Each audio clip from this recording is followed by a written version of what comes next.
여러분 안녕하세요. 저는 이 채널을 즐겨 듣는 남성입니다. 이곳에 사연을 남기게 된 이유는 정말 기가 막힌 일을 겪었기 때문입니다. 이 채널을 듣다 보면 저와 비슷한 상황을 겪은 분들이 많을 것 같아서 이렇게 용기를 내어봅니다. 이제부터 겪은 이야기들을 하나씩 풀어보겠습니다. 저는 남성으로 책임감이 많은 사람입니다. 어린 시절 환경이 좋지 않아 어려운 삶을 이어왔기 때문에 성인이 되면 책임지지 못할 일은 하지 않으려고 생각했어요. 다른 것은 모르겠지만 책임감은 많다고 생각합니다. 어렸을 때 부모님은 이혼했어요. 어머니가 보여준 모습에 실망했고 아버지는 어머니를 내쫓을 것 같은 말을 했어요. 어릴 때는 행복했던 기억이 많았어요. 가족 사진을 보면 웃고 행복한 시간을 보냈던 기억이 남아요. 엄마가 도박에 빠지지 않았다면 다르게 될 수도 있지만 엄마는 순수하고 착한 분이었어요.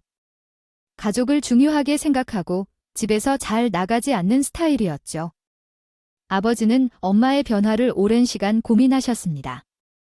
초등학생이 될 때 엄마의 변화가 점점 심해졌어요. 학교에서 돌아오면 엄마는 누군가 항상 함께 계셨어요. 그 당시에는 그냥 엄마의 친구나 먼 친척이라고만 알고 있었는데 엄마는 항상 작은 방에 저를 두고 그 사람들과 시끄럽게 무언가를 하고 있었어요. 어느 날 내가 돈을 잃어버려서 엄마에게 얻어가려고 했는데 그 사람들과 대화하는 엄마를 발견했어요. 그들이 주는 소리를 듣고 싶었지만 엄마는 항상 저를 안방으로 들어오지 않도록 했어요. 아버지는 멀리 있는 공장에서 일하기 때문에 주말에만 집에 오셨어요. 그렇기 때문에 엄마는 사람들을 데리고 자유롭게 행동할 수 있었어요. 그러다 어느 날 엄마가 고스톱을 치는 모임에 참석하는 것을 알게 되었어요. 하루는 집에 돌아와 보니 집안에 담배 연기가 피어오르고 부엌에는 라면을 끓여 먹고 남은 냄비와 그릇들이 널브러져 있었습니다. 방문에 활짝 열어놓고 담배를 피우시는 아줌마와 아저씨 두 분이 보였고 저를 발견하시고 뛰어나오는 엄마가 말씀하셨죠. 어머, 언제 왔어? 우리 아들 학교는 재밌었고? 응, 엄마. 욱, 근데 저 아저씨들 또 왔어. 집에서 담배도 피시 사 말했잖아. 저 아저씨가 아니라 삼촌이라고, 엄마. 먼 친척분들이죠. 여기 근방 해서 일하시고 끝나서 오신 거야? 알았어, 엄마. 근데 왜 집에서 담배 피셔? 아빠도 집에서 담배 못 피우게 하잖아. 엄마, 그래 맞아. 엄마가 앞으로 피우지 말라고 말씀드릴게. 얼른 들어가서 숙제해야지. 차근차근 방에 들어가 엄마는 이것저것 물어보는 저를 귀찮다는 듯이 대하며 작은 방 안으로 들어가라고만 하시더군요. 저는 그렇게 방 안에 들어가 깜깜한 쉴 때까지 나오지 않았습니다. 배도 고팠고 숙제를 할 때 엄마의 도움도 필요했지만 엄마는 제게 오지 않으셨어요. 오매불망 작은 방 안에서 엄마를 기다리고 있다가 졸려서 깜빡 잠이 들었다가 깼는데 그때 아빠의 목소리가 들려왔습니다. 어느 이게 무슨 짓이요? 어머, 여보 갑자기 오늘 왜 당신 지금 집에서 뭐 하는 짓이냐고. 안녕하세요. 그런데 여보, 오늘 저희 친구들이 왔었는데 이날만 재미있는 일이 있었어요. 아들은 방에서 담배 피는 것을 알게 되어 아빠의 방에 간방에 했더니 엄마가 놀랐어요. 함께 있던 분들은 화들짝 놀랐고 바깥으로 나가 버렸어요. 여보, 오늘은 뭔가 다르다고 해야 할까요? 갑자기 이런 일이 벌어진 거예요? 주말에 나오는 사람이 갑자기 나와서 그냥 할 수 없이 맞장구를 쳤어요. 근데 주중에는 이런 일이 자주 있는 건 아닌데 앞으로 다시는 그 사건을 반복하지 않기로 했잖아요. 그런데도 갑자기 이렇게 뜻밖의 일이 벌어지니 사람들이 놀라서 밖으로 나가기도 했어요. 여보, 그게 오늘은 다르답니다. 갑자기 이렇게 사람들이 놀라 울면서 다 당신 때문에 이렇게 속고 이렇게 살 수 없다고 하니 아들은 그렇게 방에 방치하지 말라고 말했잖아요. 그러니까 이러면 안 되는 거예요. 여보, 제 말 좀 들어봐 주세요. 엄마가 아버지에게 변명을 하려고 하나 봐요. 하지만 아버지는 단호한 태도로 대답하셨어요. 제가 아는 것 말고도 이미 여러 번 실수를 했다고 생각돼요. 아무것도 모르고 엄마의 말을 무조건 믿었는데 이제는 좀 허탈해지기도 했어요. 아버지는 그날부터 가끔 엄마를 감시하는 것 같았어요. 그때마다 그렇게 지인들과 함께 마음이 아파서 고백하고 있지만 용서해주 싶다. 혹시나 당신이 이렇게 힘들어하는 것을 느끼고 있던가요? 아버지가 당신을 용서해주지 않아서 저희도 마음이 아픈 것을 압니다. 하지만 나중엔 너희가 이겨내고 날개치며 다시 날아오를 수 있을 거예요. 소중한 가족과 함께 힘을 합쳐 괴로움을 이겨냈으면 좋겠어요. 함께해요. 우리 함께 극복합시다. 끝까지 기운을 내서 함께해요. 어머니여, 그것은 싫은 예입니다. 아버지는 저를 후대에 10배 아니 100배로 때리겠죠. 어머니, 지금 도와주실 수 있나요? 어머니가 지금 너무 어려워해서 도와주기 어려우시다면 고요해도 괜찮아요. 그렇지만 어머니가 열심히 일하신다면 금방 상황이 개선될 것입니다. 믿어요. 어머니께서는 오랜만에 저에게 전화를 드셔서 돈에 대해 얘기해 주셨습니다. 이제 겨우 중학생인 저에게 어머니의 말씀을 듣니 자의로 아버지에 대한 비드로 거의 4배 정도까지 쌓이셨다는 말씀이었습니다. 그 후 몇 개월 만에 어머니가 전화 주셔서 정말 기막힌 일이었어요. 제게는 조금 있는 돈이지만 어머니에게는 절실한 상황일 거라는 생각에 망설임 없이 어머니의 계좌로 송금했습니다. 외갓집에 가지 않으시는 어머니가 혹시나 밥이라도 제대로 챙기지 못하는지 걱정이라도 하고 계시진 않을까요? 하다 제로한 제 마음으로 그렇게 했지만 나중에 알게 되니까 그 돈도 어머니가 도박에 사용하셨는지 알게 되어 안타까웠습니다. 그 사실을 알게 된 후 어머니를 제 마음속에 지워버릴 것이라 다짐했습니다. 어머니라는 단어만 들어도 눈물이 흘러오는 이유가 있겠죠? 어떻게 된 것인지 저는 어머니라는 이름을 듣더라도 마음이 복잡해지고 원망스러워지기도 하죠. 어쨌든 학창시절은 그 끝이 다가오고 있었습니다. 집안 환경도 좋지 않았고 공부에 대한 열정도 없었지만 좋은 성적을 유지할 방법이 없던 저였습니다. 당연히 성적은 점점 떨어졌고 저 또한 공부에 관심이 전혀 없었습니다. 아버지는 엄마가 갚을 빚을 가 들어야 했습니다. 하루 종일 몇 시간을 일하셨고 집에 혼자 있는 저의 공부를 챙겨줄 여력이 없었죠. 거의 홀로 있던 시간이 많아서 그 시기에 방황도 조금 하게 되었던 것 같아요. 친구들을 따라 오토바이를 타거나 주유소 알바를 하며 밤을 새우기도 했습니다. 술을 마시고 오토바이를 타고 다니며 허망한 삶을 살았던 한 해 정도는 이제는 조금 부끄러운 과거로 여겨지지만 후회하지는 않아요. 그런 시기를 겪어서 지금의 나가 존재할 수 있었기 때문이죠. 주유소를 운영하는 아버지를 따라 그 일을 도와준 후 곧 군대에 들어가야 했습니다. 철부지 아들이 커서 군대에 가게 되는 생각에 아버지가 걱정했을 텐데 그때 군대에 가게 되어서 적절한 선택이었다고 생각해요. 군 입대 덕분에 생활이 규칙적으로 바뀌었고 앞으로의 계획을 세울 수 있었습니다. 군대에서 제대한 후에는 열심히 돈을 벌기로 결심했고 그때부터 어떤 책임감이 어느새 크게 부풀어 올랐던 것 같아요. 아버지가 이미 이혼한 엄마의 빚을 갚아주시는 것을 보며 많은 것을 깨달았습니다. 아버지는 엄마를 비난하지 않았지만 만약 제게 엄마에 대한 미움이 있다면 그것은 잊어야 한다는 아버지의 말씀이 아직도 생각납니다. 생생히 기억이 나요. 네 엄마는 나쁜 사람이 아니야? 그래서 네 마음속에 엄마에 대한 미움과 원망을 내려놓고 키우자. 아버지는 억울하지 않아. 엄마가 도박을 해서 빚을 갖고 있는 것 알 거야. 때로는 돈 때문에 어떻게 살아가는지 억울할 때도 있지만 엄마는 선택한 여자였고 착하고 순수한 사람이었어. 아버지는 정말 복 받으실 거야.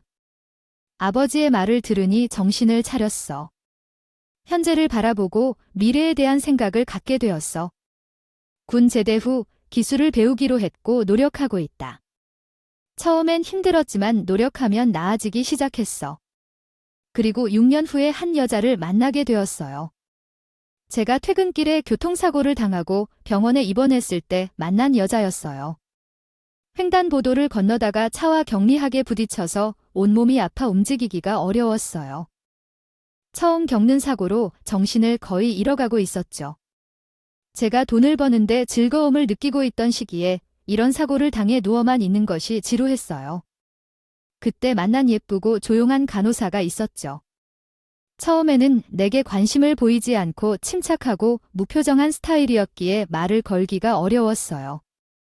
하지만 나에게 밝게 인사를 걸었고 웃음 짓기 시작했어요.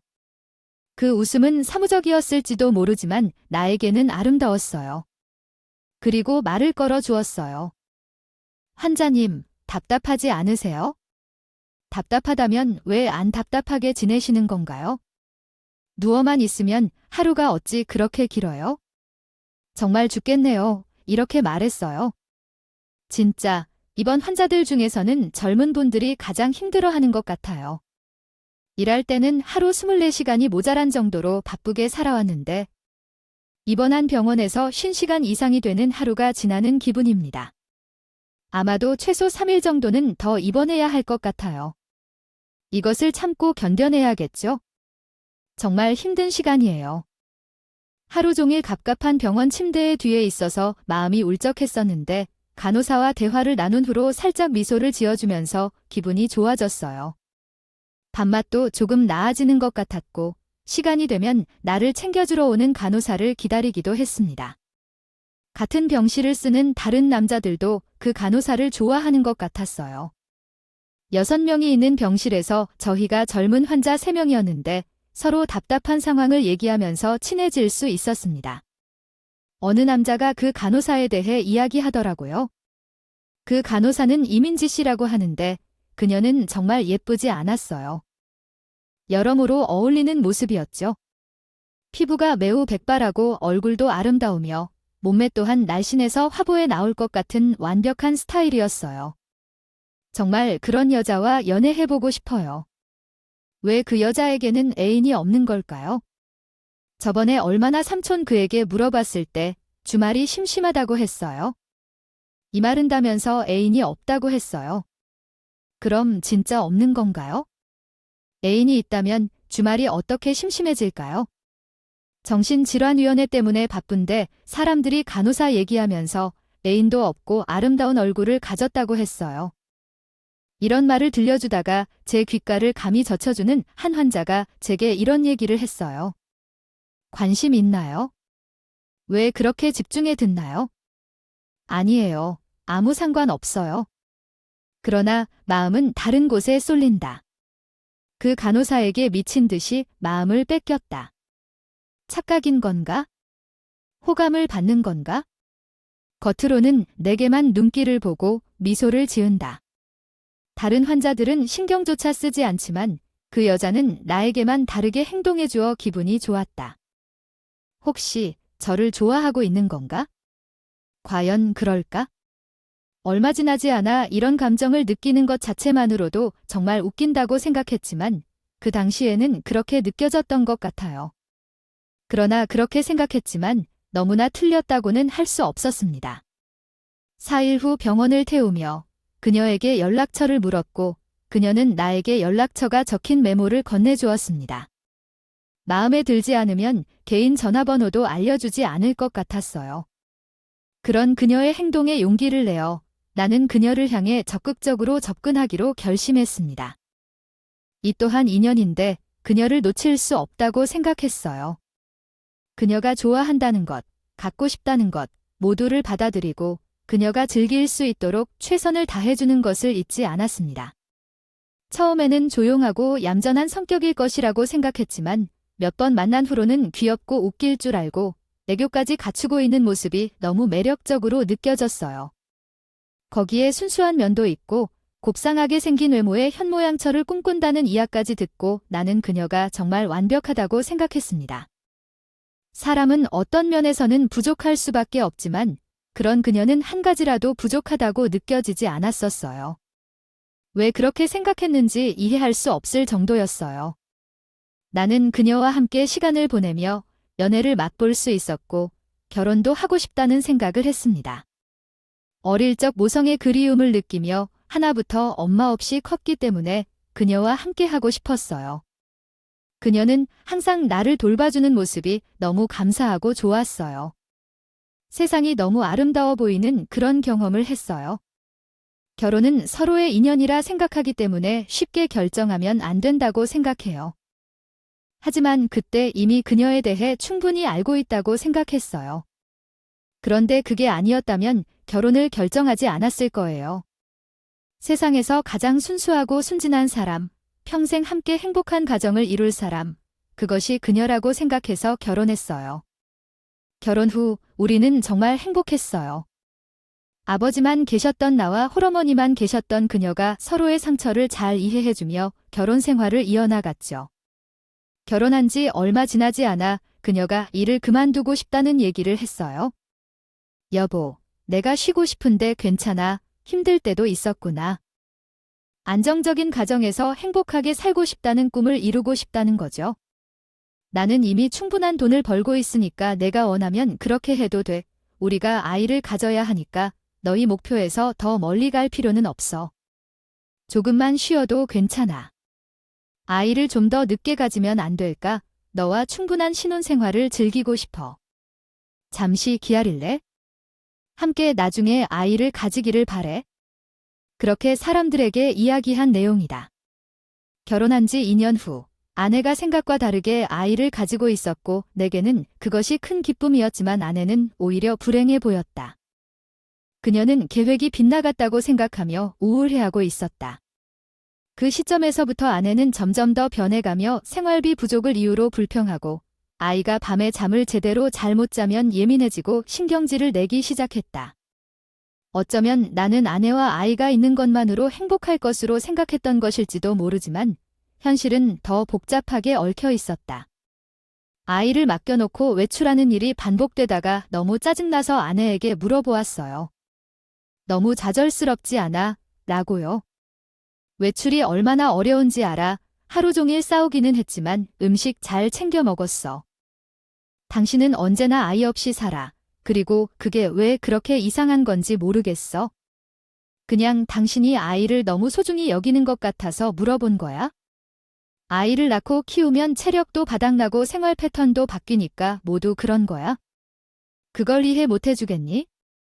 나는 그 정도로도 충분하다고 생각하는데 당신은 뭘 아냐? 이러면 안 되겠지? 사람들 장난칠 때도 있어야지. 모든 걸 끝냈다고 끝나는 게 아닌데. 그래. 알겠어요. 나 진짜 생각이 짧았어. 외출도 가끔 해야 하고 해. 그리고 생활비 좀 올려줄게. 생각보다 어려웠나 봐해. 내가 최선을 다해야겠어. 길이라고 생각했기 때문에 그로부터 3년 정도가 지난 후 모든 것을 아내에게 맞춰가며 살아가던 어느 순간 제가 아내의 화장대 서랍 속에서 피임약 하나를 발견하게 됩니다. 그것이 바로 피임약이었고 아내가 둘째 아이를 가지고 싶어하는 것을 이해했습니다. 이 사실을 알고서 저는 매우 실망했습니다. 왜 그렇게 피임약을 복용하고 나에게 말해주지 않았니? 나도 둘째를 가지고 싶어 했는데 왜 혼자 피임약을 먹고 있었니? 라며 질문을 했지만 아내는 변명할 만한 이유를 제시하지 못했습니다. 이전에 아이를 갖기 위해 노력했던 것을 고려할 때 그녀의 선택에 실망을 느꼈습니다. 또다시 아내에게 어떤 말도 듣고 싶지 않았고 속였다는 사실에 많이 힘들었어요. 제 눈치만 살피면서 며칠 동안 그렇게 지내던 아내는 장모님과 함께 맛있는 음식을 차려주었습니다. 갑작스러운 장모님의 방문에 놀랐고 장모님은 서원했나며 자네 서원하는 것을 확인하며 대화를 시작했어요. 그러던 중 장모님은 자신의 손자, 즉 우리 아이의 누나를 만들어주는 것을 제안했고 아내는 이에 동의했어요. 우리 아이의 동생을 키우는 것이 어려워라며 수아를 잘 돌봐달라는 부탁을 했습니다. 아내와 제가 언제나 솔직하지 않았나 봅니다. 아내는 입양에 관심이 있었고 그 관심을 더욱 깊게 느끼게 되었습니다. 제 아내의 언니는 입양한 어린이가 예쁘고 소중하다며 이야기했고 부부간의 관계도 더 좋아졌다고 했습니다. 그래서 저도 아내의 생각을 이해하려 노력하고 있습니다. 아내와 장모님께서 입양 문제에 대해 심도 깊게 이야기하고 결정을 내리지 않으면 안 된다고 하셨고 아이에게 언니를 갖고 싶다는 말을 하게 해서 제 생각을 들어봐 달라는 식으로 말씀하셨습니다. 그 후 한 달이 지나자 아내는 갑작스럽게 10살의 소녀를 입양해서 데려왔습니다. 이 소녀를 우리 아이로 받아들여 키우기로 결정했습니다. 이로 인해 우리 가족은 새로운 변화와 도전을 맞이하게 되었습니다. 이제부터 우리 가족이 될 아이야 뭐라고 하니 당신이 이렇게 갑자기 우리 수아가 빨리 언니 갖고 싶다잖아. 당신도 어차피 둘째를 간절히 바라기도 했고 첫째 둘째 순서가 뭐가 중요해. 아이가 둘이 있으니까 앞으로 우리의 행복은 2배 아니 10배가 될 거야. 장담해. 저는 이름 모를 10살짜리 여자 아이를 데려와 입양히 키우겠다는 아내가 너무 당황스러워 어떤 말도 할 수가 없었어요. 정무는 그날도 함께 와서 그 아이에게 지극정성으로 대해주고 짐까지 다 풀어 새로 산 옷장에 정리를 해주고 계시더군요. 아까는 너무 당황해서 어떤 아이인지 어디에서 데려온 아이인지 입양의 절차는 어떻게 된 건지 등등 아무것도 물어보지 못하고 멍하니 있었는데 시간이 지나니 그런 부분들이 너무나 궁금해지더라고요. 아내는 그저 장모님의 친척 지인 문 중에 사정이 딱한 사람이 계셨고 어려서부터 알고 있는 아이라 하나도 걱정할 문제가 없다는 말을 하셨습니다. 그렇게 며칠을 보내고 저는 슬쩍 그 아이가 있는 방으로 들어가 봤어요. 그래도 이 아이가 제 딸로 입양을 한다고 데려왔으니 적어도 어떤 아이인지 궁금했거든요. 안녕 반가워 십설이라고 들었는데 근데 안녕하세요 그래 반가다. 내가 제대로 반겨주지도 못한 것 같아서 미안하구나. 우리 집에 온 걸 환영해. 난 감사하는 마음을 가지고 있어, 미타야. 내 부모님이 계시지 않으니 부모님은 어떠신지 궁금해. 묻는 게 불편하면 말해줘. 난 그냥 궁금해서 물어보는 거야. 더 많이 너에 대해 알고 싶어. 엄마는 계시고 아빠는 한 번도 못 봤어. 엄마와 할머니, 여동생도 있어. 정말 엄마와 할머니, 여동생까지 있고 어떻게 여기 온 거야? 내가 알아. 엄마나 할머니가 데려왔어. 이제는 같이 살아야 해. 내 이름이 뭐냐? 엄마의 이름은 이민지야. 우리 엄마가 여기 있잖아. 같이 살아야 한다고 데리고 온 거래? 그 아이의 말에 충격을 받았어. 이민지라는 사람은 나의 어머니이고 이 아이는 나의 아내가 낳은 것이라는 결론이야. 이게 도대체 무슨 소린지 이해가 안 돼. 모든 게 벌벌 떨렸어. 이기기도 했어. 그동안 어디서 무엇을 했지? 할머니 집 옆에 있었고 이모 할머니와 살았어. 엄마가 자주 왔었지만 아이를 낳은 이후로는 많이 와지 않았어. 그렇게 되면서 아이를 절대 낳지 않았어. 죄송해한다. 정말이니? 어떤 아이의 충격적인 발언을 듣고 나는 즉시 잠을 자던 아내에게 다가갔습니다. 여보, 민지야, 이게 뭐야? 뭐냐고, 도대체 7살인 우리 아이가 어제 왜 소리를 지르고 그랬어? 사람 놀라게 어무 서울로 갈 뻔했잖아. 야, 너 지금 이 아이가 하는 소리가 뭐야? 네가 내 엄마라고? 엄마 도대체 이게 무슨 소리야? 응, 아니야. 여보, 그게 아니라. 있잖아. 내가 그냥 이제부터 엄마를 해준다고 말했던 건데 제대로 알아들었나? 왜 그러지? 아니야, 여보. 잠깐만. 내 말 좀 들어봐. 10살짜리 애가 그런 소리하고 나한테 거짓말을 한다고? 이름도 똑똑히 기억하고 있는데. 장모님 집 근처에 사시던 이모님 집에서 같이 살아서 따지는데 너 그래서 여태까지 날 속인 거야? 결혼하고 계속 미애를 키우면서?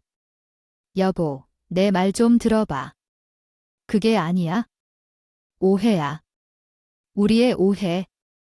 같은 소리 하고 있네? 나 이래로는 결코 안 돼. 저 아내의 손을 벗겨내고 나는 장모님 집으로 달려갔습니다. 장모님과 그 근처에 사시던 친척 동생의 집으로. 생각이었어. 눈에 불을 끄고 달려가서 문을 두드렸더니 아내가 벌써 전화를 걸었는지 문을 열어주지 않았어. 분명히 집에 계셔야 할 시간인데 이 말이죠. 나는 즉시 그의 동네 이모님 집으로 찾아갔습니다. 그 집 안에 들어간 적은 없지만 때때로 아내를 그 집 앞에 내려준 적이 있거든요. 문을 열어주세요. 이모님, 이모님, 문을 세게 두드리며 외쳤습니다. 지금 상황을 꼭 확인해야 했거든요. 잠시 문을 두드려봐도 이모님이 아니라 장모님이 나왔어요. 아니, 여기서 무슨 일이야? 저 이 집에 좀 들어가 봐야겠어요. 아주 되던 하신 장모님과 엄마가 저 모르게 아이를 한 명 더 키우고 있었대요. 아니, 그게 무슨 소린가요? 무슨 말도 안 되는 소리네. 하며 자네, 얼른 돌아가세요. 오늘 너무 늦었고. 아니, 탔 다음에 얘기하자. 아니, 안 해요. 저는 지금 확인해 봐야겠어요. 얼른 비켜주세요. 이 안에 들어가서 제가 직접 확인할 테니까요. 안 되면 저 여기서 더 큰 소리로 소리쳐 볼까요? 동네 사람들이 다 볼 수 있도록 이모님 집은 오래된 다세대 연립이었는데 집들이 다닥다닥 붙어 있어서 조금만 큰 소리를 내도 주변 사람들이 다 들릴 정도였어요. 나는 거칠게 장모에게 말씀을 드리고 그 집 안으로 무작정 밀고 들어갔어요. 무엇이든 그 아이에 대한 증거를 찾아야 했거든요. 집 안으로 들어가 보니 방이 2개 있고 제 느낌대로 작은 방 쪽에 들어가니 떡하니 아이 방이 차려져 있었어요. 아이 방 안에는 벽에 사진들도 많이 걸려 있었는데 그 안에는 다정하게 웃고 있는 제 아내와 이 아이의 사진들, 그리고 제 딸을 수아까지 함께 다정히 찍은 사진들이 걸려 있었습니다. 그 사진들을 보니 정말 하늘이 무너져 내리는 기분이었어요. 사람이 너무 화가 나고 어이가 없으면 말이 안 나온다고 하던데 딱 그 말이 맞는 것 같았어요. 아무 말도 나오지 않고 그저 멍한 상태가 되더라고요.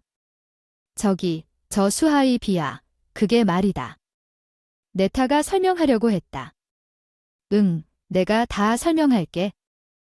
어떻게 이러실 수가 있어요? 어떻게 해요? 제가 도대체 무슨 잘못을 했길래요? 저는 그저 자식을 낳고 행복한 보통 가정을 꿈꾸고 있었는데 왜 저한테 이런 일이 일어나는 거죠? 왜요? 저 큰 소리로 말했다. 우리도 피해자야.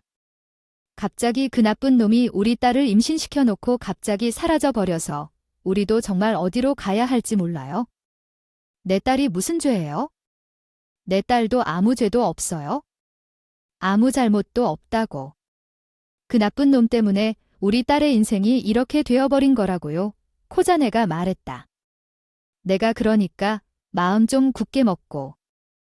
잘못이 없어요. 왜 잘못이 없어요? 당신 딸이 나를 감쪽같이 속고 결혼한 게 잘못이에요. 애를 낳고 키우는 엄마라는 사람이 어떻게 이런 짓을 한답니까? 누가 누구한테 잘못이 없다는 말을 저는 그런 것이 아니에요. 모두 정말 똑같아요. 그 엄마와 딸이에요. 정말 대단하시죠? 내 말이도 말이 안 되네요. 하지만 그래도 그런 말을 내게 할 수가 있어요. 여기 이 방에 있는 물건들은 모두 제가 피땀 흘려 벌어온 돈으로 샀어요. 어라, 여기 적금 통장도 있네요. 정말 결혼한 날부터 매달 50만 원씩 적금을 했구나. 돈이 부족해서 그러는 거겠지? 나는 돈만 벌어다 주는 사람으로 생각한 거겠지? 네, 바보 되는 순간이네요. 아이의 서랍 속에 있는 통장을 찾아 확인하고 나니 정말 황당했어요. 장모와 이모님 옆에서 웃고 있는데 아내가 아이를 데리고 찾아와서 화를 내었어요. 아내는 아이를 보여주며 제 흥분을 가라앉히려는 듯한 행동을 했지만 화가 나서 무시하고 싶었어요. 어떻게 그런 행동을 해도 아이를 입양하게 하고 데려온 거지? 그런 일반적인 행동은 아니라고 생각해요. 얘야, 민지야, 너 이런 애였구나. 이런 일이 일어난 거구나. 정말 좋으신 분도 모르는구나. 그런 척 순진한 척 하더니 알고 보니 뒤에서 애 낳고 몰래 키우고 있는 사람이네. 왜 날 관심 있게 보면서 홀릭처럼 따지니? 숨기고 키운 자식 뒷바라지할 본가 따줄 바보 같은 거야? 보이지 않니? 여보, 그러지 말고. 난 다 설명할 테니까 진짜 너무 오해가 많았어. 내가 말하려고 했는데 그 시기를 놓치고 우리가 그러게 시간이 지난 것뿐이야. 나 그렇게 나쁜 사람 아니야. 너를 일부러 속이려 든 게 아니고 좀 황당해서 웃음 나오네. 일부러 속인 게 아니라서 애가 너무 싫어서 핌 약까지 먹었냐? 너가 너네 것에 기울여 줄 거면 작정하고 처음부터 다 했잖아. 그런데 우리 수하가 어쩌다 생긴 거고 너는 한 사람의 삶만 아니라 내 딸의 삶도 망치면 사람 같지도 않은 거야. 어디서 뚫린 입이라고 뭐. 그 자리에서 울고 있는 제 딸 수아를 낼은 덧쳐 안했어. 그리고 그냥 나가서 차를 몰고 어디든 가버렸어. 정말 그 순간 아이가 없었으면 내 삶은 어땠을지도 모르겠어. 그런 참담하고 비참한 기분은 난생 처음이었어. 철저히 속임수와 지난 세월을 생각하면서 일시 퍼즐이 맞춰지는 기분은 아마 당신이 경험해보지 않았겠지. 생활비가 모자라다고 해서야 금까지 해가며 수당을 챙겨 아내에게 주고 돈을 아끼지 않는 나는 친구들과 술자리를 즐기며 돈을 펑펑 쓰기도 했다. 하지만 그 돈이 모두 아내가 숨기어두던 나이에 사용되었다는 사실에 충격을 받았다. 장모가 희생자를 두지 말라는 말이 마음을 찌르는 것 같았다.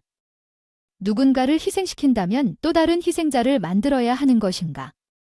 이런 생각이 어찌나 억지스럽고 이해하기 어려운 것인지. 정신이 없이 달려다가 옆에 있는 아이가 잠이 들어 있었다. 아이에게 미안하다는 생각에 울음이 터져나왔다. 그리고 오래전에 엄마를 잃었을 때 울음이 그리웠다. 아이가 잠에 빠져 있을 때 안심하고 싶었다. 그래서 아이를 깨우지 않게 조용히 이동하였다. 마을에 온 아이와 즐겁게 노는 동안 이혼 변호사를 찾아 상담을 받았다. 변호사는 혼인 취소를 요구할 수 있는 여러 가지 이유를 알려주었다. 집에 돌아와 아내와 아이를 위한 물건들을 챙겨서 유전자 검사를 실시하여 혼인 취소 소송의 증거로 사용할 수 있었다.